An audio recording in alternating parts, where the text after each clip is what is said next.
16/3/2025 গতিকে এই সময়ত এইবিলাক মাল যদি সৰু সৰু বাচ্চাসকলে খোৱাৰ পিছত যদি কোনো তেনেকুৱা দুৰ্ঘটনা ঘটে গতিকে মই আপোনালোকৰ জৰিয়তে জিলা প্ৰশাসনক এটা দাবী জনাব বিচাৰিছোঁ এইবিলাক উচিত তদন্ত হ'ব লাগে আৰু আমি ফুড ইন্সপেক্টৰৰ লগতো যোগাযোগ কৰিছোঁ তেওঁলোকৰ মানুহ আহি আছে গতিকে এই দোকানীৰ বিৰুদ্ধে বিহিত ব্যৱস্থা লোৱাৰ কাৰণে আমি এই অঞ্চলৰ এজন সচেতন যুৱক হিচাপে আহ্বান জনাইছোঁ মই পুনৰবাৰ কৈছোঁ এই দোকানীজন বিগত দিনতো তেনেকুৱা মানে এইবিলাক 2 নম্বৰী কামৰ লগত জড়িত আছিল এই অঞ্চলৰ সকলো মানুহে জানে যে এইবিলাক কামৰ লগত জড়িত ঠাণ্ডাটো কোন কোম্পানীৰ কি ঠাণ্ডা এইটো হ'ল কেম্পা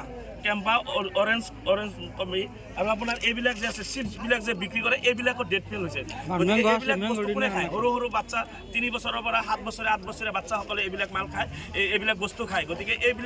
এইবিলাক বস্তু তেখেতে ডেট ফেল বস্তু বিক্ৰী কৰে তেখেতে এই অঞ্চলৰ মানুহক অশিক্ষিত বুলি ভাবিছে তেখেতে এই অঞ্চলৰ মানুহক মানুহ বুলি গণ্য নকৰে গতিকে আপোনালোকৰ জৰিয়তে মই পুনৰবাৰ কৈছোঁ জিলা প্ৰশাসনৰ দৃষ্টিগোচৰ কৰিব বিচাৰিছোঁ উচিত তদন্ত বিচাৰিছোঁ আমি জিলা প্ৰশাসনৰ লগতো যোগাযোগ কৰিম গতিকে এই দোকানীৰ বিৰুদ্ধে বিহিত ব্যৱস্থা হ'ব লাগে এইজন দোকানীয়ে তেখেতৰ পৰা যোৱাকালি এইবিলাক মাল লৈ গৈছিল তেখেতৰ পৰা দেখাৰ কথা ল'ব পাৰে কালি মই আপুনি লৈছিল নেকি হয় কালি মই 2 কাৰ্টন মাল লৈছোঁ যেতিয়া মই দেখিছোঁ যে এইটো ডেট পেলাইছে তেতিয়াই মই এতিয়া এইটো মই পেপাৰ লৈছোঁ কেম্পা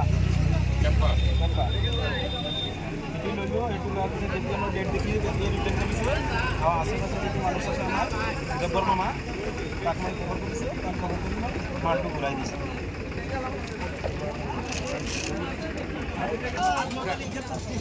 আপনাতালি গ্রেপ্তার করক দুর্নীতির মাল না চলিব পেট্রোল মাল না চলিব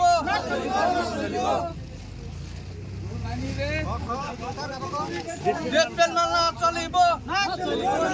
পেট্রোল মাল না চলিব আপনাতালি গ্রেপ্তার করক